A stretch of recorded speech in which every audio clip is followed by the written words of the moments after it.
So today we are going to discuss another lecture in our ASP.NET Core series, and today we are going to discuss sections in the layouts. ठीक है, तो last lecture के अंदर हमने layouts को discuss किया था कि लेआउट्स क्या होती हैं, लेआउट्स कैसे बनती हैं और लेआउट्स को हम किस तरह से यूज़ करते हैं स्पेसिफिक व्यूज़ के ऊपर। हमने ये भी डिस्कस किया था कि लेआउट्स जस्ट आपके पास मास्टर पेज का रिप्लेसमेंट है। अगर आप जो है वेब फॉर्म पे पहले काम कर चुके हैं तो वेब फॉर्म में जिस तरह से हमारे पास मास्टर पेज होते थे उसी तरह से अब हमारे पास ASP.NET के अंदर जो है वो लेआउट्स होते हैं, यानी हम अपने जो है लेआउट्स बना कर रख देते हैं और फिर उनको सब व्यूज़ के ऊपर यूज़ करते हैं, यानी वो कॉमन मार्कअप होता है जो हम जो है हर जगह यूज़ करना चाहते हैं। ठीक है, सो आफ्टर मतलब हमने लास्ट जब इस तो हमने लास्ट जो लेक्चर के अंदर उसी प्रोजेक्ट के ऊपर काम कर रहे थे और उसके अंदर एक लेआउट पेज बनाया था और इस लेआउट पेज के अंदर हमने फुटर बनाया था, साइड बार बनाया था, ठीक है, और हेडर बनाया था। सो समटाइम्स क्या होता है कि समटाइम्स आपके पास ऐसा होता है कि आपके पास आपको कुछ ऐसा कोड लिखना है, ठीक है, लेट्स से आपको वो कोड जो है वो किसी पेज पर चाहिए या किसी पेज पर नहीं चाहिए। Let's say we have a custom JavaScript file, ठीक है, यानी अगर मैं यहाँ पर एक जावास्क्रिप्ट की फाइल बनाता हूँ और लेट्स से मैं यहाँ से कह देता हूँ ऐड और इसको हम कह देते हैं, हम यहाँ पर एक फ़ोल्डर ऐड करवाते हैं क्योंकि हमें www रूट का फ़ोल्डर चाहिए होगा जावास्क्रिप्ट की फ़ाइल के लिए, स्टैटिक फ़ाइल्स को यूज़ करने के लिए। So new folder www root folder, ठीक है। सो इस फ़ोल्डर के अंदर ये फ़ोल्डर क्रिएट करने के बाद ये आ रहा है ये फ़ोल्डर और इसके अंदर मैं एक और फ़ोल्डर ऐड करता हूँ और इसको कहता हूँ JS और इसके अंदर मैं एक जावास्क्रिप्ट की फ़ाइल बना देता हूँ।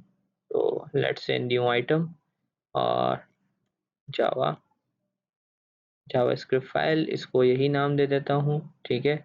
तो देखिए यहाँ पर आ रहा है, इसको मैं थोड़ा रीनेम कर लूँ, माई JS कर देते हैं, ठीक है। तो ये कोई जावास्क्रिप्ट की फाइल है, इसमें अलर्ट कर देते हैं और अलर्ट पे दे देते हैं हेलो दिस इज जावास्क्रिप्ट, ठीक है। तो मैंने कुछ ऐसे ही यहाँ पर आकर लिख दिया स्क्रिप्ट, ठीक है। तो मैंने यहाँ पर ये लिख दिया, ठीक है। उसके बाद हम आते हैं, हम बोलते हैं भाई ये हमारा लेआउट है, इस लेआउट में जो है ना वो ये जावास्क्रिप्ट यूज़ करना चाहते हैं, ठीक है। तो सिंपल थिंग ये है कि आप यहाँ पर आके लिख दें स्क्रिप्ट और स्क्रिप्ट के टैग के अंदर जो है वो सोर्स के अंदर ये फाइल ऐड करा दें कि जेएस के फोल्डर के अंदर ये फाइल मौजूद है, ठीक है। और यहाँ पर हम बोल देते हैं कि भाई इसका टाइप टेक्स्ट जावास्क्रिप्ट। अब देखें ये तो हो गया कि आपने लेआउट के अंदर जावास्क्रिप्ट को इंक्लूड करा दिया और ये आपके पास ऑलवेज बेस्ट प्रैक्टिस होती है कि आप जो जावास्क्रिप्ट की फाइल्स हैं वो आप बॉडी टैग से क्लोज होने से पहले आप इंक्लूड कराते हैं, ठीक है। तो ये आपने सारी यहाँ पर जावास्क्रिप्ट ऐड करा दी, यानी अब जब मैं कोई भी अपना व्यू रन करूँगा, यानी मेरे पास ये अबाउट का व्यू है, तो लेट्स से मैं अगर इसको रन करूँगा तो ये जावास्क्रिप्ट जो है वो इस पेज के ऊपर ऑलरेडी जो है वो इंक्लूडेड होगी। तो जहाँ-जहाँ मैंने लेआउट यूज़ किया होगा, क्योंकि मैंने अपने लेआउट के अंदर क्या यूज़ किया है, जावास्क्रिप्ट की फ़ाइल ऐड करा दी है, तो हर व्यू के ऊपर उस व्यू के ऊपर ये जो जावास्क्रिप्ट की फ़ाइल है वो हमारे पास अवेलेबल होगी। तो मैं यहाँ से आता हूँ और हम रन करते हैं टेस्ट और अबाउट के पेज को। सो यहाँ पर आते हैं और इंस्पेक्ट पे मैं आपको दिखा देता हूँ, let's say we are getting an error.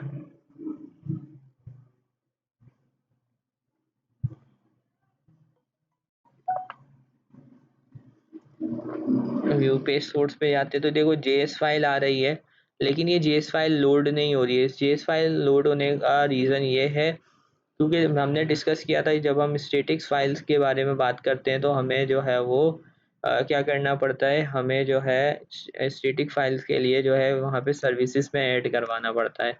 सो यहाँ पर आकर हमें यूज़ करना पड़ेगा, तो हम यहाँ पर बोलेंगे ऐप डॉट MVC है और इससे पहले हम बोल रहे हैं ऐप डॉट यूज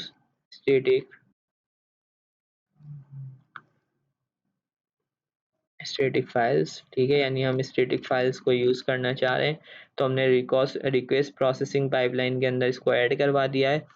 तो अब जब मैं इसको रन करूँगा तो आई थिंक हमारे पास जो है वो जावास्क्रिप्ट की फ़ाइल ऐड भी हो चुकी होगी। पहले ऐड हुई थी लेकिन वो आपके पास आ नहीं रही थी, तो अब जो है वो हमारे पास एरर नहीं आएगा।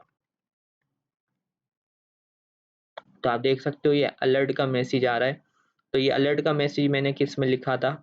ये अलर्ट का मैसेज जो है वो मैंने अपने जावास्क्रिप्ट की फ़ाइल के अंदर लिखा था। तो अब मैं यहाँ से व्यू पेज सोर्स पे जाता हूँ और अब इस फ़ाइल पे जब मैं क्लिक करूँगा तो you can see the result, यानी हमारे पास ये फ़ाइल यहाँ पर शो हो रही है, ठीक है। अब उसके बाद हम लेट्स से हमारे पास एक ऐसी सिचुएशन आ जाती है जहाँ पर हमें ये जावास्क्रिप्ट की फ़ाइल जो है ना वो, अगर मैं टेस्ट कंट्रोलर में लेके जाता हूँ तो मेरे पास एक अबाउट का पेज है और एक कॉन्टैक्ट का पेज है, ठीक है। तो लेट्स से मैंने आपको कहा कि भाई मुझे कॉन्टैक्ट के पेज में जो है ना वो जावास्क्रिप्ट चाहिए और अबाउट के पेज में जावास्क्रिप्ट नहीं चाहिए, तो वहाँ पर लेआउट के अंदर जो है वो सेक्शन आपके पास अंडर प्ले में आता है कि आप वहाँ पर सेक्शन को यूज़ कर सकते हो। आप कैसे यूज़ करते हो? तो आप यहाँ पर आके एक फंक्शन यूज़ करते हो डेट इज़ रेंडर सेक्शन, ठीक है। रेंडर सेक्शन के अंदर आप सेक्शन को एक नाम देते हो, लेट्स से जेएस, और आपने यहाँ पर ये रेंडर सेक्शन को एक नाम दे दिया। अब आप यहाँ से ये स्क्रिप्ट का टैग हटा दोगे, आप ये स्क्रिप्ट का टैग हटा दोगे, ठीक है। तो आप यहाँ पर आके बोल रहे हो कि भाई मैंने एक सेक्शन डिफाइन कर दिया अपने पेज के अंदर जिसका नाम क्या है, जेएस, ठीक है। तो यानी अब यूजर जिसको जावास्क्रिप्ट की फाइल यूज करनी होगी तो वो इस सेक्शन को ओवरराइड करके व्यू के अंदर से जावास्क्रिप्ट की फाइल को जो है वो लोड करवा देगा। अब आ जाते हैं कि अब ये सेक्शन यहाँ पे डिफाइन कर दिया, तो इस सेक्शन को जो है वो आप अपने व्यू के अंदर कैसे यूज़ करेंगे। तो मैंने डिस्कस किया था कि हम कॉन्टैक्ट के पेज के अंदर जावास्क्रिप्ट को यूज़ करना चाहते हैं। सो यहाँ पर आएंगे, आप यहाँ पर आके सबसे पहले लिखेंगे @section, ठीक है। सेक्शन के बाद आपके पास सेक्शन का नाम क्या है, जेएस नाम रखा है, ठीक है। तो मेरे ख्याल से हम चेक कर लें एक बार, हमने सेक्शन का नाम क्या रखा, हमने स्मॉल में जेएस रखा है। तो मैं यहाँ से आके बोल देता हूँ जेएस, और यहाँ पर आके अब वो स्क्रिप्ट का टैग मैं यहाँ पर प्रोवाइड कर दूंगा, स्क्रिप्ट सोर्स और जेएस, और हमें यूज़ करनी है माई जेएस, और यहाँ पर आकर हम बोल देते हैं टाइप क्या है हमारे पास, टाइप हमारे पास है टेक्स्ट जावास्क्रिप्ट, ठीक है। सो अब मैंने यहाँ पर इसको यहाँ पर डिफाइन कर दिया, ठीक है। अब मैं इसको रन करता हूँ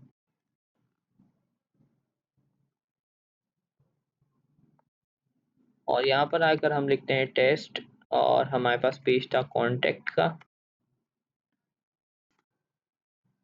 ठीक है। तो आप देख सकते हो कि इस पेज को जैसे ही मैंने रन किया तो मेरे पास ये जावास्क्रिप्ट की फाइल रन हो रही है। लेकिन कभी कभार ऐसा होता है, जैसे कि आप देखो मैं यहाँ पे जाता हूँ अबाउट के पेज पे, तो अबाउट के पेज पे मेरे पास एरर आ गया।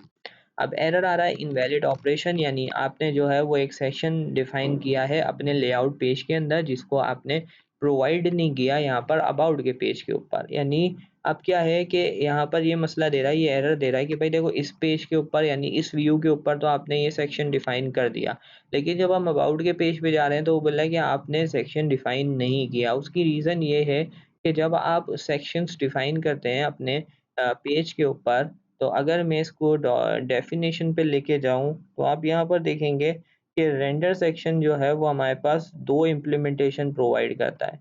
One is the string name, यानी एक सेक्शन आप ऐसा बनाते हो जिसके अंदर सिर्फ़ एक नेम होता है, ठीक है। नेम का मतलब ये है कि सिर्फ़ आपने उसका नाम बनाया है, ठीक है। और अब जब आपने इसको ये वाले फर्स्ट वाले मेथड को यूज़ किया है तो इट मीन्स कि आपके पास हर पेज के ऊपर आपको वो सेक्शन डिफाइन करना पड़ेगा।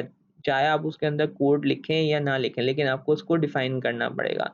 एक और थिंग ये होती है कि अगर आप चाहते हो कि भाई ऐसा है कि मैं जो है जिस पेज पे यूज़ करूँ उस पे यूज़ हो जाए और जिस पेज पे यूज़ ना करूँ उस पे ना हो, तो फिर आप अपने रेंडर सेक्शन को यानी आपका जो सेक्शन है उसको लेआउट के अंदर जाके कॉमा लगा के एक बूलियन वैल्यूज़ पास करते हो फॉल्स।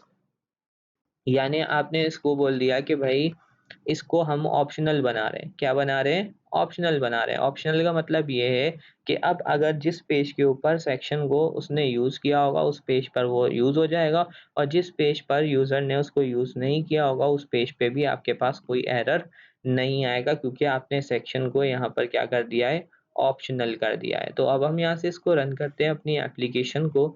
तो एप्लीकेशन को हम जैसे ही रन करेंगे तो अब अगर मैं कॉन्टैक्ट के पेज पे जाऊँगा यहाँ से टेस्ट और यहाँ पर आके मैं लिखता हूँ कॉन्टैक्ट, तो कॉन्टैक्ट के पेज को जैसे ही मैं रन करूँगा तो I will get the same result with the alert box, ठीक है। तो अलर्ट का हमारे पास यहाँ पे आ रहा है, लेकिन जैसे ही मैं अबाउट के पेज पे जाता हूँ तो अब हमारा अबाउट का पेज भी रन हो रहा है, लेकिन यहाँ पर वो हमारे पास अलर्ट बॉक्स नहीं आ रहा। वो अलर्ट क्यों नहीं आ रहा? क्योंकि यहाँ पर वो जावास्क्रिप्ट लोड नहीं हुई है और उस सेक्शन के अंदर हमने जावास्क्रिप्ट को लोड नहीं करवाया है। सो ये हमने देखा कि यही बेनिफिट आपके पास होता है यूज़ करने का। क्या यूज़ करने का? अगर हम सेक्शंस को यूज़ करते हैं तो हम अपने लेआउट्स के अंदर जो है वो क्या बना सकते हैं, डिफरेंट सेक्शन बना सकते हैं और उन सेक्शन को जो है वो हम यूज़ कर सकते हैं अपनी वेबसाइट के अंदर। और जहाँ पर आपने लेआउट के अंदर सेक्शन बनाया होगा वहीं पर वो डेटा रिप्लेस होगा। यानी अगर मैंने सेक्शन जो है, देखो सेक्शन मैंने कहाँ बनाया? लेआउट के अंदर। ये मैंने फुटर के बाद बनाया, तो मैं फुटर के बाद यानी इसके अंदर एक तो जावास्क्रिप्ट ऐड करवा रहा हूँ और मैंने बोल दिया भाई यहाँ पर एक हेडिंग आएगी H4, this is last of this page, ठीक है।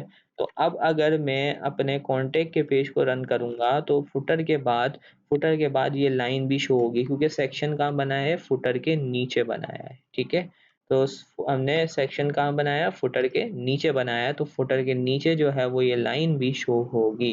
तो अब देखो ये शो हो रहा है, this is the last of this page.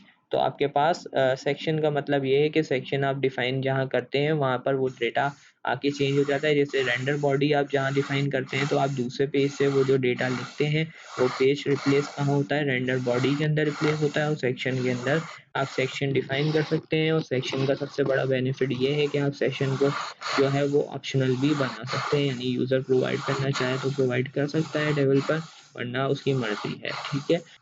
तो आज के इस लेक्चर में इतना ही। इंशाल्लाह नेक्स्ट वीडियो में एक नया टॉपिक डिस्कस करेंगे। तो तब तक के लिए अल्लाह हाफिज़।